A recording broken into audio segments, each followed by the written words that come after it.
గొర్రెలకు నేను మంచి ఆ కాపరి గొర్రెల కొరకు తన ప్రాణం పెట్టినట్టుగా మనం ఇందాక చదువుకున్నాం.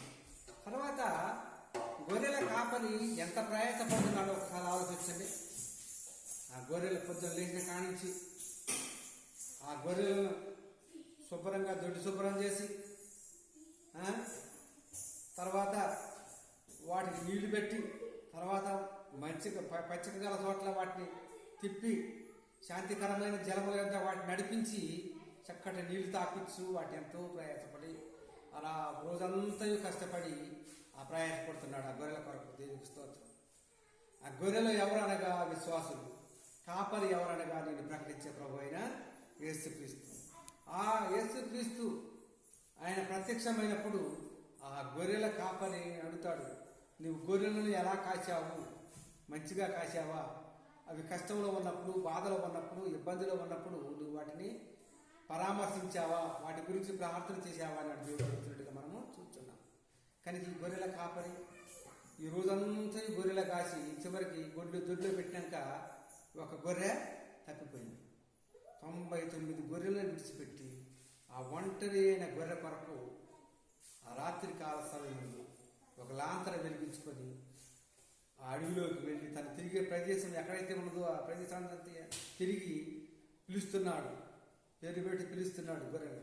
శారా, కతోరా, నయోమి, రాహేలు,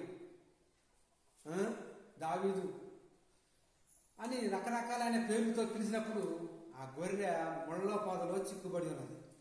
కనుక ఆ ప్రభు ఆ చోటికి వచ్చి తన స్వరాన్ని గుర్తుపట్టింది. కనుక గొర్రె ఏం చేసిందంటే చక్కగా పలికింది, నేను ఇక్కడే ఉన్నాను, నేను ఈ యొక్క ఆపదలో ఉన్నాను, ఈ యొక్క ముళ్ళ పాదలో చిక్కుకొని ఉన్నాను, ఎటు పోవటానికి నాకు వీలు లేదు అన్నప్పుడు ఆ గొర్రె దగ్గరికి వచ్చి ప్రభువారు ఒక్కొక్క ముళ్ళు తీసేసి, ఒకటి వ్యాధనే ముళ్ళు, పాపమనే ముళ్ళు, మరణమనే ముళ్ళు, అప్పులు బాధనే ముళ్ళు, రకరకాలైన ఏ మళ్ళుతో అది బాధపడుతున్నదో అవన్నీ తీసి చక్కగా తన భుజాన్ని వేసుకొని వచ్చి తన మందలో కలుపుకొని అతను సంతోషించినట్టుగా మనము చూస్తున్నాం. చూసారా మన ప్రభువు ఎంత చక్కగా ఆ గొర్రెను సంరక్షించాడో. ఈ లోకంలో గొర్రెల కాపర్లు కూడా ఆ గొర్రెలు ఏమైనప్పటికీ కూడా వ్యాధితో పడ్డా, బాధతో ఉన్నా, కష్టంలో ఉన్నా వెళ్ళి ప్రార్థన చేసి వారిని సంరక్షించే వారిగా ఉండాలని ఈ యొక్క మధ్యాహ్న కాల సమయంలో దేవుడు నీతో నాతోటి మాత్రం నీతిమంతుల మార్గము యెహోవాకు తెలియదు.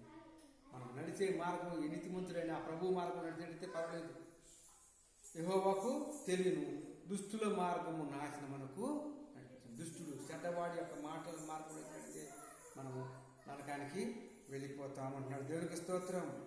కనుక యెషయా గ్రంథము 53వ అధ్యాయం 11వ వచనం, తన కుమారు కలిగిన వేదనను బట్టి చూసి తృప్తి నుండి నీతిమంతుడైన నా సేవకుడు జనుల దోషములను భరించి తాను అనుభవ జ్ఞానము చేత నిర్దోషులుగా చేయటకు అనేక ప్రయత్నాలు చేసినట్టుగా మనము చూస్తున్నాం.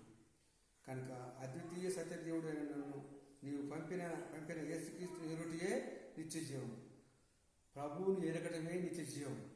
నీవు నాకు ఇచ్చిన పనిని సంపూర్ణంగా పూర్తి చేసి ఇదిగో నా పనిని తొదముట్టించిందని ప్రభు అపోస్తలుడైన పౌలు చెప్పినట్టుగా చూసుకున్నాను. క్రీస్తుని తెలుసుకున్నటకు శక్తి గల వారొకటి కావాలని ప్రార్థన, దేవుడి గురించి తెలుసుకున్నటకు శక్తి గల వాళ్ళని ప్రార్థన చూస్తున్నాం. ఫిలిప్పీ 3:19 అంటే ఏం రాయబడిందంటే, నన్ను 19 ఏమి రాయబడిందంటే, 19 నాశనమే వారి అంతము కడిపే వారి దేవుడు. నాశనమే వారి అంతము కడిపే వారి దేవుడు. తాము సిగ్గుపడవలసిన సంగతులు అతిశయపడుతున్నారు. సిగ్గుపడవలసిన సమయం అందు అతిశయపడుతున్నారు.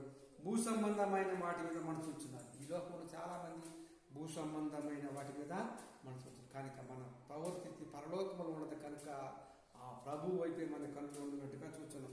సహోదరులారా, మీరు నన్ను పోలి నడుచుకొనుడి, నేను మిమ్మల్ని మాదిరి అయి ఉన్నాను అని అపోస్తలుడైన ఫిలిప్పీ రాసిన పత్రిక 3:17 రాసినట్టుగా చూస్తున్నాను.